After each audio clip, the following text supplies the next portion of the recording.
this is more of a malicious thing. Let's say they leave us the worst tip or they don't leave us a tip. There are servers that will go on and, well, I deserve better, and go back, reprint the receipt, sign it, and put a 20% tip, 25%, however much we want. That happens?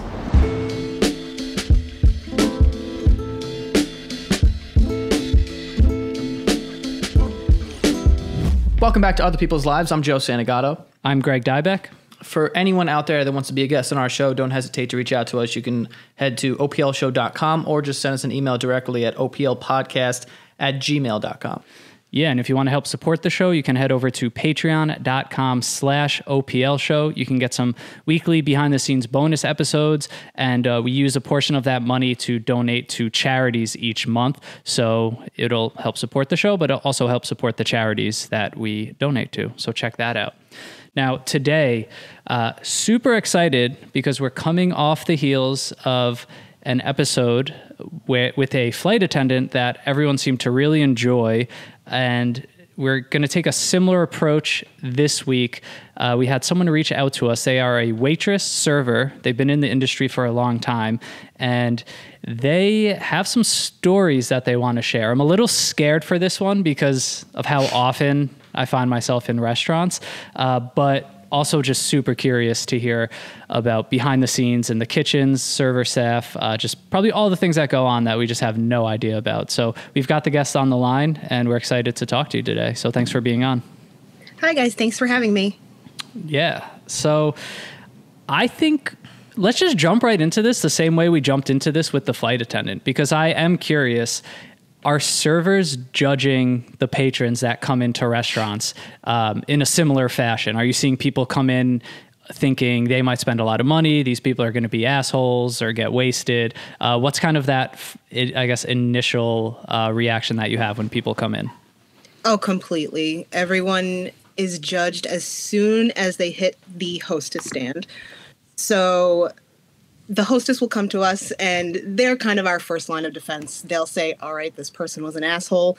They were kind of yelling at me. They wanted a specific table, and I told them there was a wait. So we kind of judge upon what the hostess says, and then we kind of walk by the table, kind of, give a little judgment of our own before we go over and, greet ourselves. And I feel like it's one of those jobs where, I used to be a waiter for a short period of time, and I was just not built for that because a lot of people are just rude, and especially rude to a wait staff. And I feel like you have to endure like some abuse from, people who come to the restaurant or something's wrong with their order and they just take it out on the waiter like it's their fault. Is there any sort of stories that kind of stick out to you where people were just horrible to you? There are countless stories of that. You definitely have to have tough skin. Being a server is not for everyone. You cannot be a hothead because every day there is going to be someone that is rude or a little condescending or think they're entitled because you are a server and you are getting them their food, and that's just kind of their mentality sometimes. So there are kind of a lot of tricks to where we can mess with the customers, not in so much of a malicious way, but just to kind of, have in our heads like, we have a one-up on them. There's one particular trick that we do. Let's say it's a man and a woman. They're on a date. The man is trying to impress. This has happened countless times. A man is trying to impress the woman, whether it's a first date or not. He's, kind of a machismo, and they don't look up. That's another thing. We come to you, we, say hello, try to greet you as friendly as possible. We never go to a table maliciously. Even if, the hostess says, they were kind of rude, we still want to present that first greeting as nice and pleasant as possible. We're, trying to make a living, we want good tips and stuff. So we go over, I use my best customer service voice. This is not my real voice when I go to a table. It's about 1,000 octaves higher. What can I get you guys? Nobody's voice is the same. Even the guys, theirs kind of changes as well. But if, everything's just kind of going wrong and the guy is rude, they're not looking up at us and they're just kind of shoving things in our hands and not really paying attention to us at the end of the night, just a little trick. They'll hand me a credit card or something and I'll be like, "Ooh, I'm sorry. It was declined." And the look on their face is, "Oh no." It's great in big parties also, because then you have other people trying to scramble and they're looking down at the end of the table. And I'm like, I'll try it again as loud as I possible, but I don't know what's going on. It's declined. And I'll go back 2 or 3 times sometimes. And then sometimes the table will have to pool and it will just kind of bring them down and humble them down a bit. And it feels great for us. That is funny. And I'm not even mad at that, to be honest, because no, totally. It's so simple, but just as an ego check and just to watch them squirm, I guess, especially if it's someone that, I would assume is deserving of that at least, just because they've probably been an asshole all night. That's so funny, though. That and another one to kind of piggyback off of the credit cards. This is more of a malicious thing. Let's say they leave us the worst tip or they don't leave us a tip. There are servers that will go on and, well, I deserve better, and go back, reprint the receipt, sign it, and put a 20% tip, 25%, however much we want. That happens? Quite often. I've never heard of that happening. And I mean, does no one notice? They don't call and be like, "Yo, I didn't tip this. How did this happen?" Haven't had a call yet. No one that I've known has had a call yet either, so it keeps going. Have you done that personally? I have done that personally. So what was it specifically like? Was it like a $100 bill and they left you like $2 and you were like, "Well, fuck that"? Pretty much. The person was rude. They sent everything back no matter what. They just didn't like anything. And it was honestly not my poor service. They just were nitpicking everything. And the bill was about $90 or so. So I just kind of bumped it up to $100 or so and called it a day. Wow. That's crazy if that happens commonly. I mean, yeah. Wow. I wouldn't even remember. I mean, it's probably, not something that that could have happened to me and I wouldn't really know. Like, I don't really go back and I guess check, or like who remembers exactly what they paid, Yeah, we exactly. Only do that with specific people because there are others that will scrutinize the check. Even if they've gotten only 2 drinks, an appetizer, and a burger, they'll sit there for a half an hour looking at the receipt. So Right. You kind of have to pick and choose. It's actually good for larger parties because sometimes they don't even bother to check. And what about, and one thing that I am so passive in restaurants and stuff. Like I have said it numerous times, like I refuse to send anything back. The only thing that I'll ever send back is if like I get chicken and it's like clearly undercooked. I'd be like, all right, well, I'm not going to eat this. But if I order something and it's completely wrong and it looks good, I'm like, fuck it, I'm eating this. Like I will not send shit back.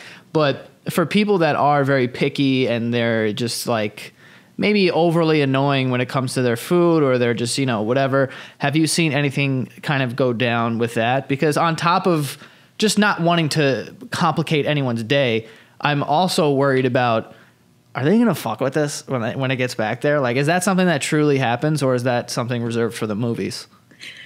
I'm the same way.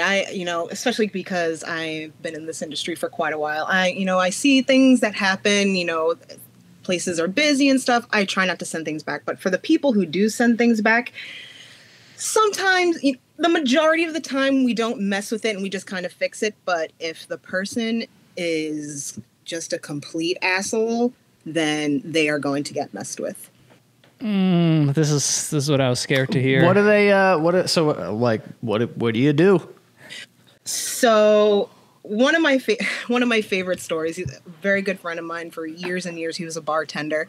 This person was sending back drink after drink. Oh, not strong enough. It doesn't taste this.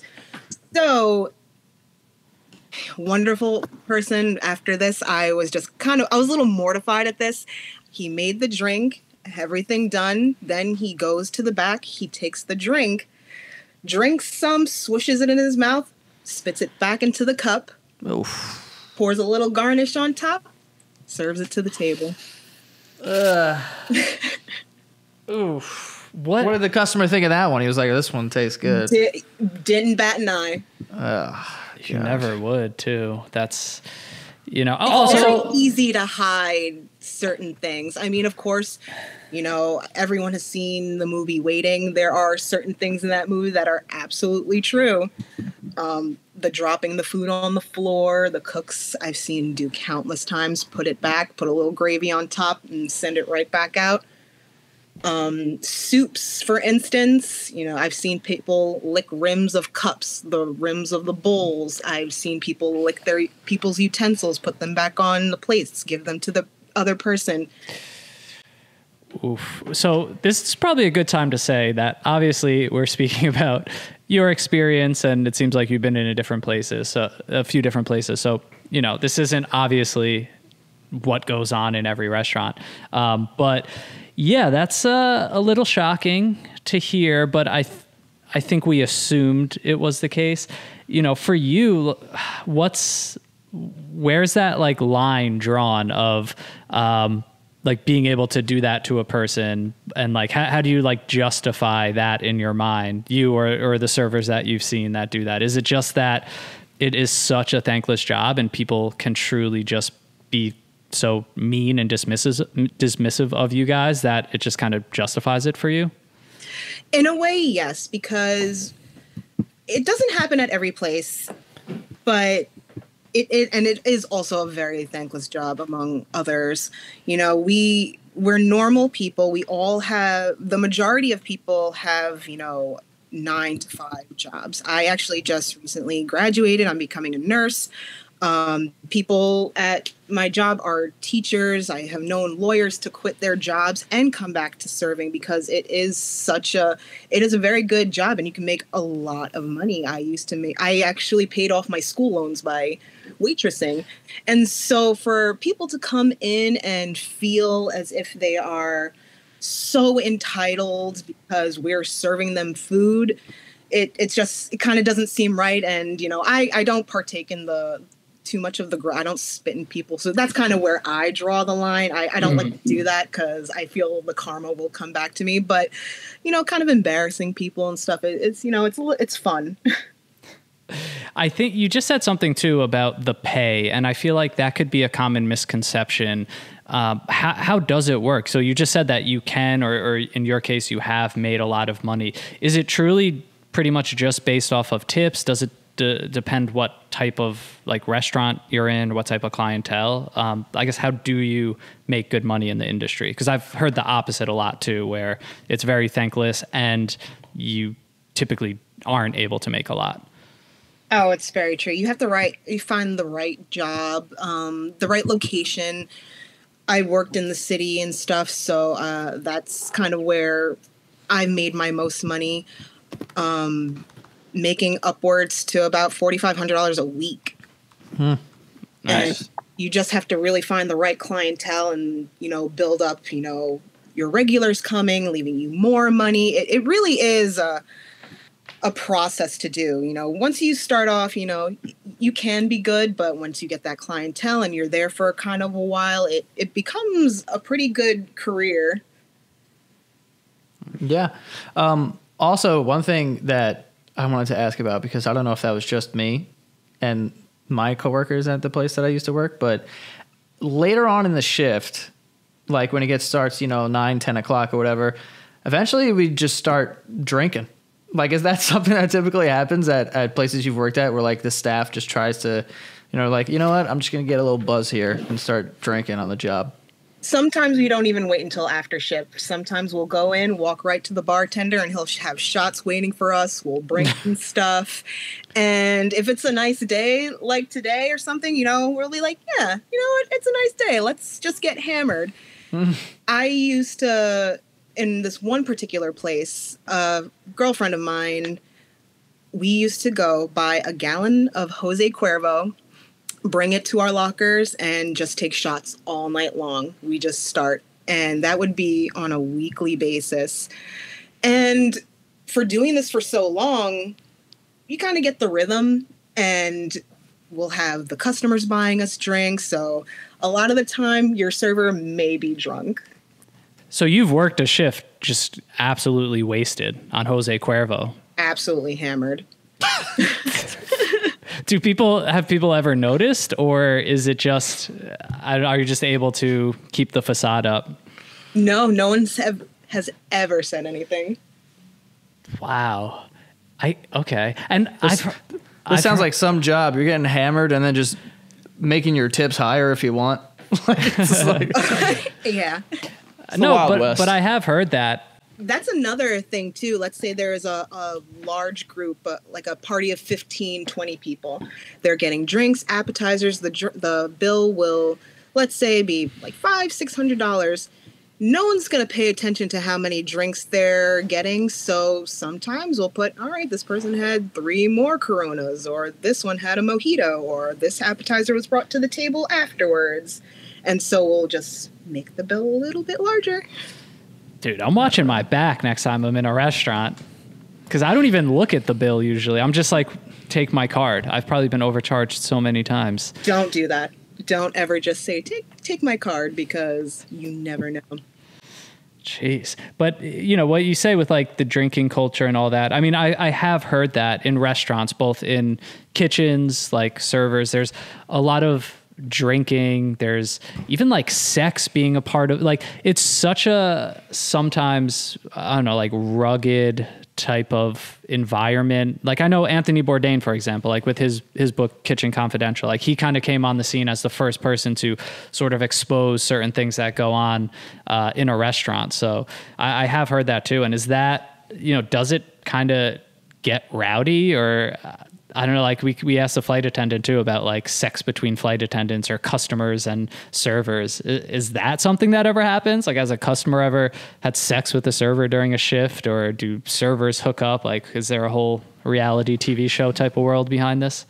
If I could write a novel about what happens behind the scenes, it would be a bestseller, because everyone is sleeping with each other. From cooks to concierge, hostess, customers. You know, I've been guilty of it. I've been there. You know, I've had sex in the walk-in freezer, in booths after hours. In the walk-in freezer? Walk-in freezer, that was kind of wild. Kind of cold. What? Yeah, is that that's just a giant, I guess it's pretty self-explanatory, walk-in freezer. That does sound cold. What was it, like another server that worked at the place? Yep, it was another server. Everyone, it's kind of, I mean, you can say that about almost every job that people hook up, but with being a server, it's, I don't know, it's just something where we're all very close, and we kind of go through a lot of the tribulations together with like customers. So, you know, people start to get feelings for each other, and sometimes not. You know, there were 2 servers that were dating, and then another server just kind of walked into that relationship, and they were caught, you know, and there were fist fights, you know, there was a cook, he had a family, the servers and him were hooking up. And I mean, I have a particular story. I worked in the city for a very affluent place, and it was an assisted living home which had a restaurant in the basement, like in the ground level.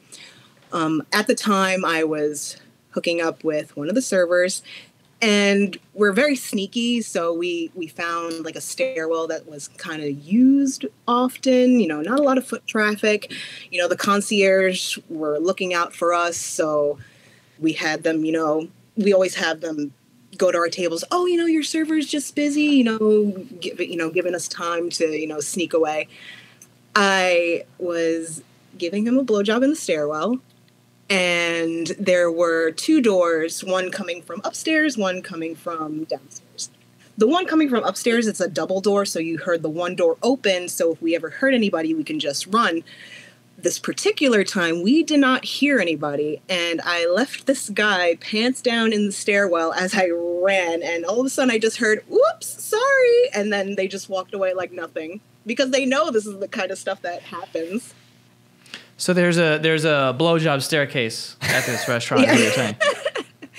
And everyone's haven't in on been it. to that restaurant yet. No, you can't get into that one, so don't worry about it.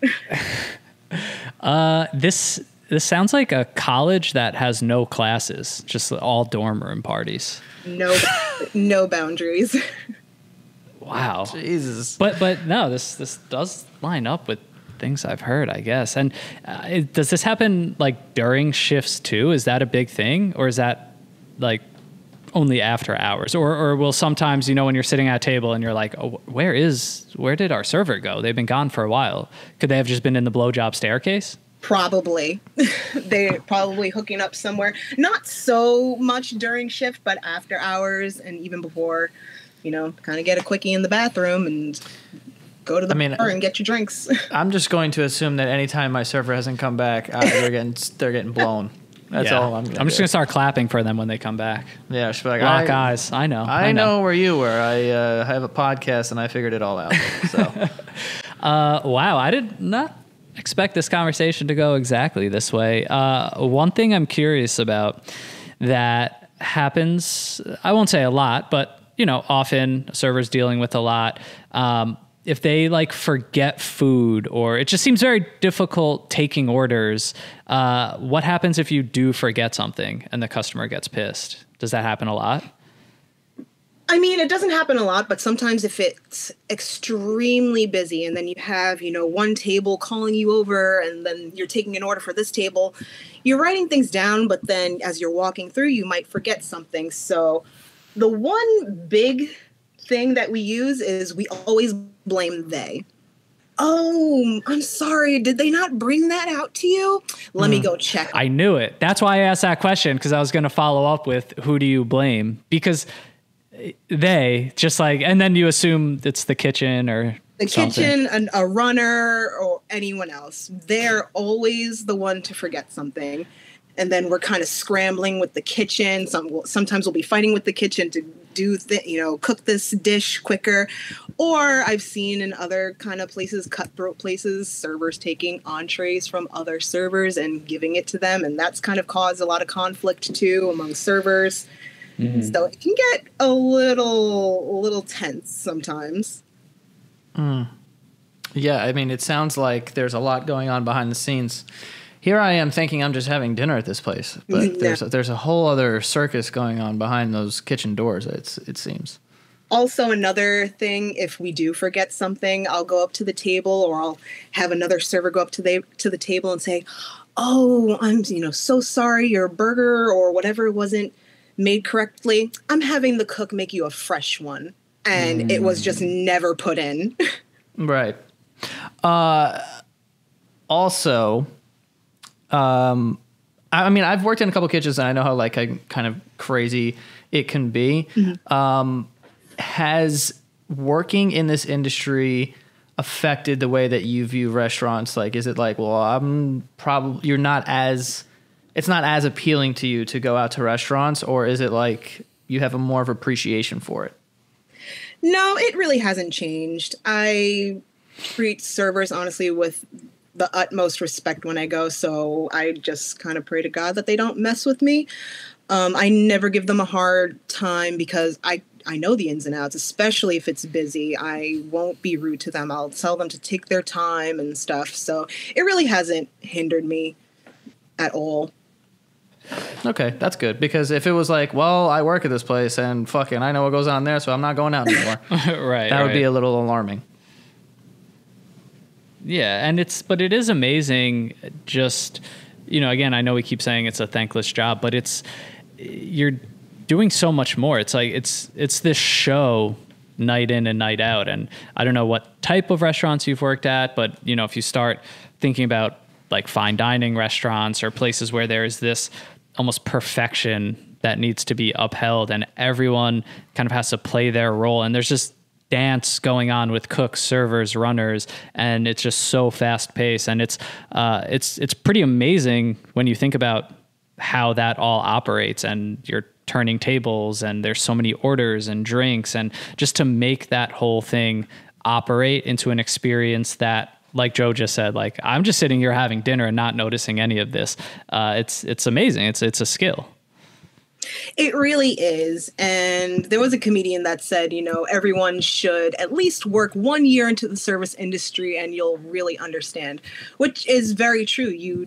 A lot of the people don't know the ins and outs of what goes on. It's a lot more than just, okay, I'm taking your order, putting it into the kitchen, and then you have my full attention, because some tables think that they are the only table there, when in all actuality, we have 10 tables to attend to, and the turnover, and then the kitchen gets backed up with the volume of food that gets brought in too. So a lot of the time it's not our fault when the food is not ready. There's X amount of tables that were dropped in right at that particular moment. So there's really but so much the server can do. We are not preparing the food unless it's like a salad or getting you drinks or something. And a lot of people don't realize that. Yeah, which is a tough position to be in, because, when you're the customer facing one and you're the shield between how the food tastes or how the food comes out, you're getting the brunt of all the complaints and everything. But I am curious, just, I guess, cleanliness, and maybe COVID has changed this, but from your experience, I mean, how sanitary and how clean are most restaurants? And when, like, the food being prepared, the people in the kitchen, is that like a concern at all? Is it usually pretty high standards to keep everything sanitary? We try our best, but, just some things fall through the cracks. Yeah, COVID kind of helped a little bit. We did have a lot of, Department of Health coming into certain restaurants that, more often than before, but that kind of dwindled down, and things kind of went back to normal. So, for instance, every server and cook uses their bare hands for everything. Rolls, they have the tongs there, but if, you have 4 tables and stuff, you're trying to get things, you just grab it out of the bin, put it in the basket, here you go, enjoy. Garnishes for fruit, anything. I've seen cooks pick up every type of meat with their hands, just throw it on the grill, no gloves, just wiping our hands on our aprons and just going. Or that one like little rag they have, because I remember the chef at the place that I used to work at, he used to just have one rag and he would just wipe his hands on that. Yep. I've seen this man put his whole finger in the deep fryer and nothing happened. I was like, what the fuck is going on? Like, the guy was crazy. It gets rogue. I was like, dude. It's a rogue country in these places sometimes. Yeah, it's a little. At one of the diners that I worked at, there was an older diner woman. Picture, typical diner woman, bouffant hair, older Italian lady, just typical diner. 60, she's been doing it for 30 years. This is what she knows. It's my favorite type of person in the world. They're amazing. They're just like a universal grandmother / mother. They really are. But, they've been doing it for so long. This particular woman, I'll never forget her for this, because I don't eat coleslaw or pickles or anything. Mainly I don't like it, but because of what she did, she would go, and there's a large vat, usually of coleslaw. She would dip her hands into the coleslaw, not use the spoon or anything, put it in the little saucer.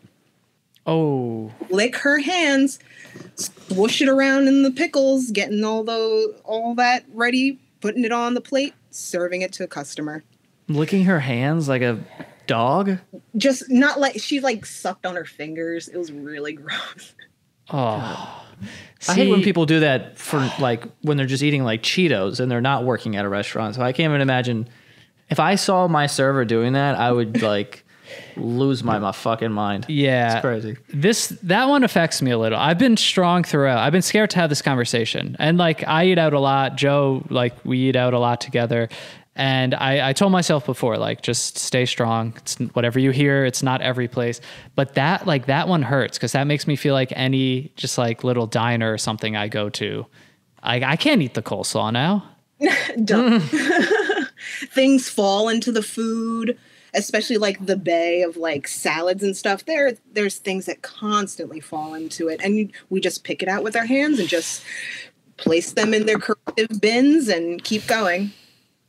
I remember actually working at this place that I'm referring to. Well, one of them, and we would get a heads up when like the health department would come in, and then we would be like, okay, today we're all wearing gloves. We're all going to wear the hair nets and the hats and everything. But any other day, we would not do any of that. No. Really? You just look good for that day, and that's it.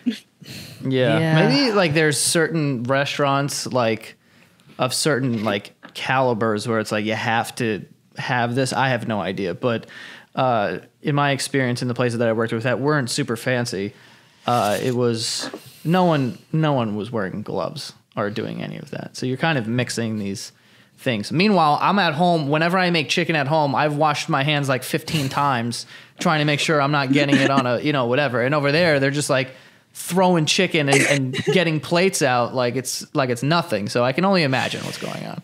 Oh yeah. You'll get some chicken, some desserts, some appetizers all mixed into one, and you never even know just because they're touching everything. Doesn't it feel good though to know that like we're alive? We're good. we're all eating at these places, and we're all like kind of chilling. So that's a good light at the end of the tunnel. There you go. Yeah. Wow. I feel like this is something a lot of us maybe assumed would be the case, but when you hear it, it hits a little different. But wow. I guess, is there anything else that you want to share just, about the profession, I guess, as a whole? I know for a fact that there are a lot of servers listening, and we've gotten a lot of emails about this. And like I said in the beginning, obviously everyone's story is probably going to be a little bit different. But anything else around just like misconceptions, or even like a message to the customers who usually treat servers like shit?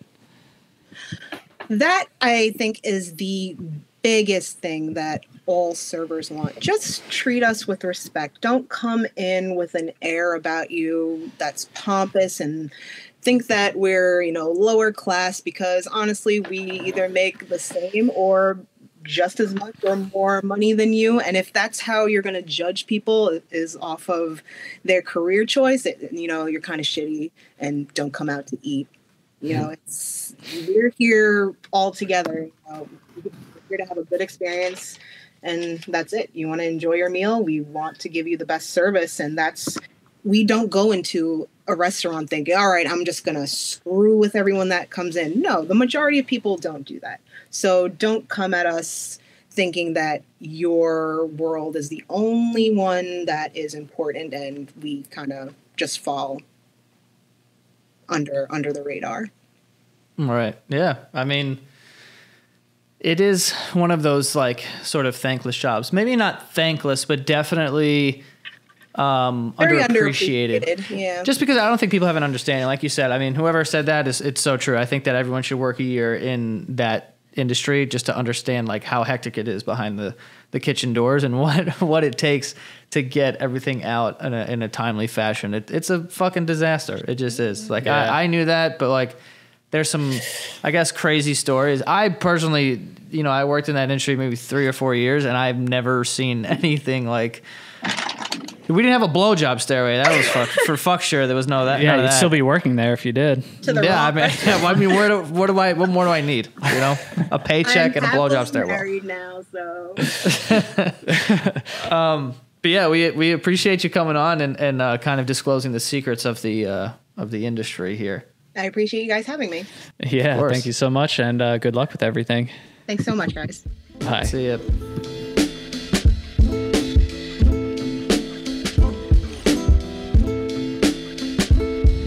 This podcast is sponsored by BetterHelp Online Therapy. Self-care is obviously something we take very seriously on this show and in our daily lives.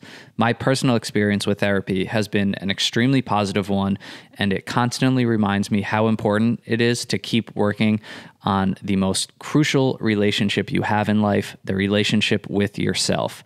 BetterHelp is online therapy that offers video, phone, and even live chat sessions with your therapist, so you don't have to see anyone on camera if you don't want to. It's much more affordable than in-person therapy, and you can be matched with a therapist in under 48 hours. Give it a try and see why over 2 million people have used BetterHelp Online Therapy.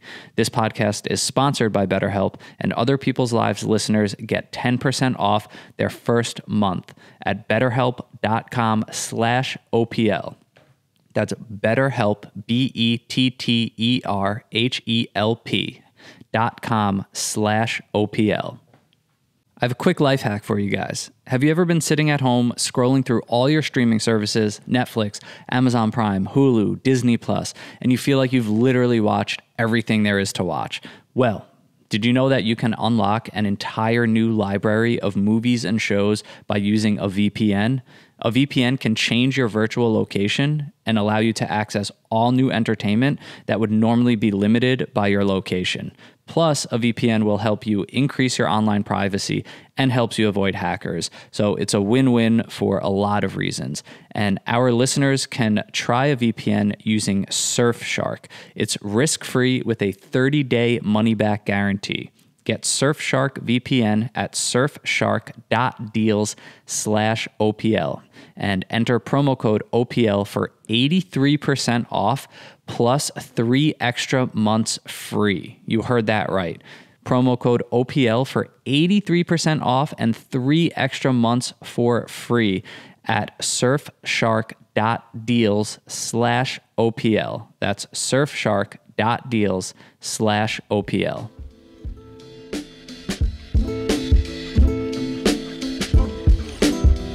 Well, there you go, folks. Those are the secrets of the restaurant industry. With some stuff that I've never seen or heard before. The tip thing, I just need to keep making this clear because I know so many servers and people who work in restaurants are listening.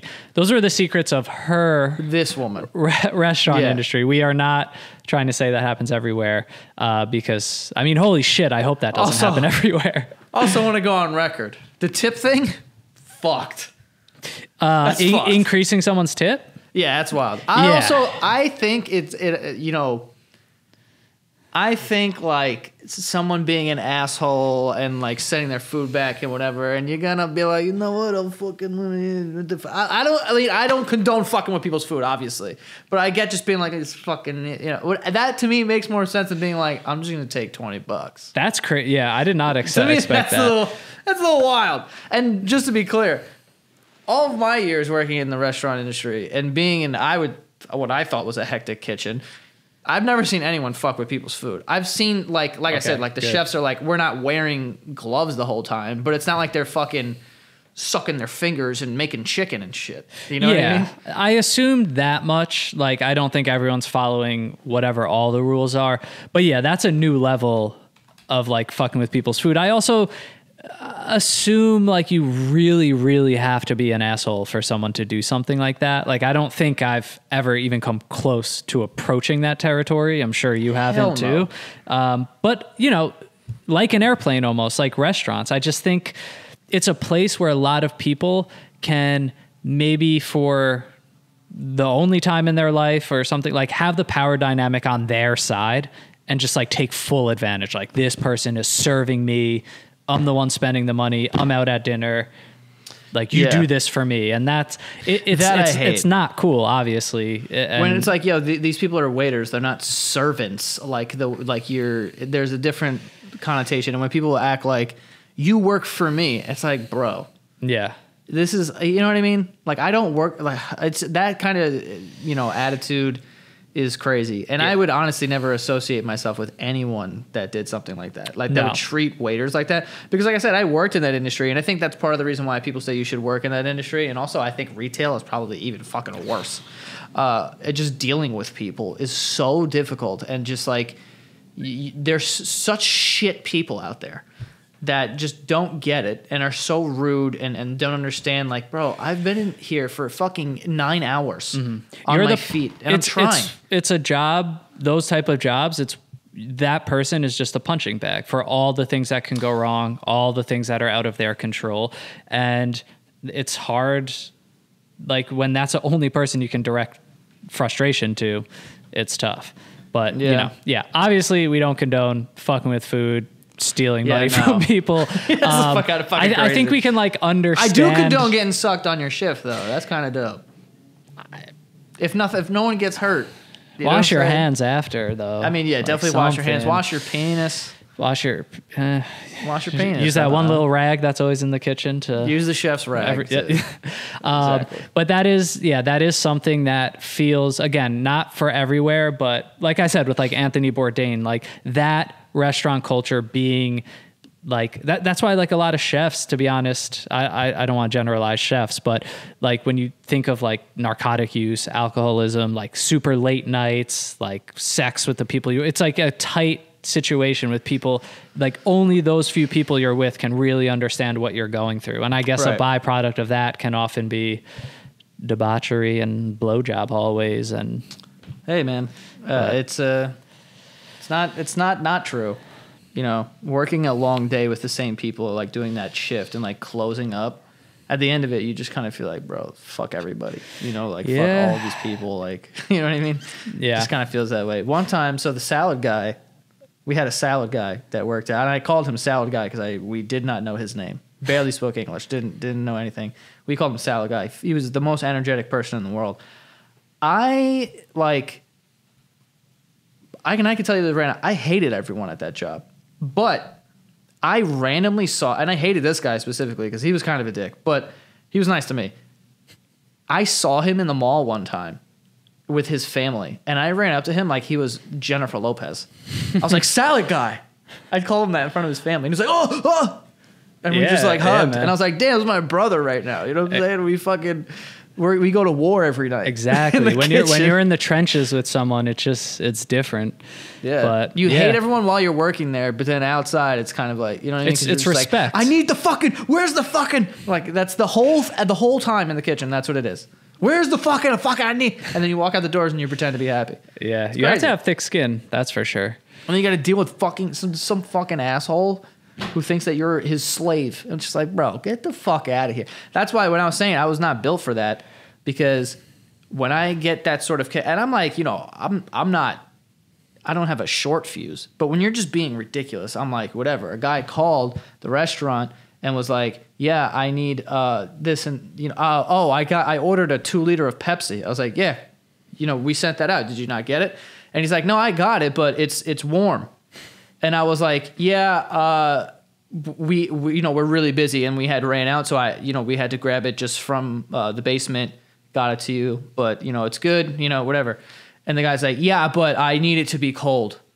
And I was like, okay, there's really nothing I could do right now. Like, we just stocked the fridge, so they're not going to be cold. Like, I could wait and then send another one. Sir, I need this to be cold. What am I going to do with this? Like, what am I supposed to do? And at that point, and I already knew I was quitting this fucking job, and my manager was right there, and I was like, put ice in your cup. And then this guy Charlie took the phone from me, and he's like, give me the fucking... I was like, I want to kill this guy. Like, these are the type of things that you have to deal with. Yeah. The guys like can't figure it out. Like, bro, literally put ice in your cup. What do you want me to do? Fucking, you want me to send snow like over? a $3 soda too. Yeah, That's what the fuck you want me to do? Some of you a bag of ice? The fuck? So it's like that kind of shit that you have to deal with, and it's just kind of like, and like you have to be a certain type of person that could be a punching bag like that. And I just have God bless these people. They probably deal with way worse than that, but it's a rough one. But for anyone out there that wants to be a guest on our show, don't hesitate to reach out to us. Send us an email, oplpodcast@gmail.com. And if it fits for the show, we'll figure something out and we'll schedule it. Yeah, and follow us on Instagram at OPL Podcast. You could head over to patreon.com/OPL show for bonus episodes to help support the show. And that is all.